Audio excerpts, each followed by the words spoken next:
লাউয়ের অধিক ফলন পেতে আপনারা লাউ গাছের নিচের দিকের পাতাগুলো কেটে দিবেন এবং প্রথমবার লাউ তোলার পর গাছের পাতা আর একটু হালকা করে দিবেন।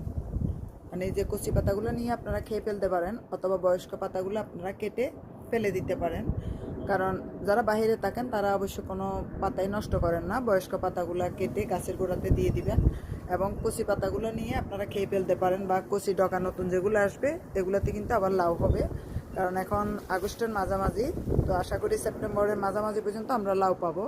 তো আমি যে পানি দিয়েছিলাম আপনারা দেখেছেন, সার দেওয়ার ফলে এই যে ডগায় ডগায় অনেক ফুল অল্প বয়সে চলে এসেছে এখন। তো এখানে স্ত্রী ফুলে এসেছে, পুরুষ ফুলে এসেছে। সাধারণত প্রথম দিকে গাছে যখন ফুল আসে সবাই জানেন পুরুষ ফুল আসে, তো সেরকমই লাউগুলো কেটে নেওয়ার পর প্রথমবার যেগুলো এসেছে সেগুলো হলো পুরুষ ফুল, আবার কিছু স্ত্রী ফুল এসেছে।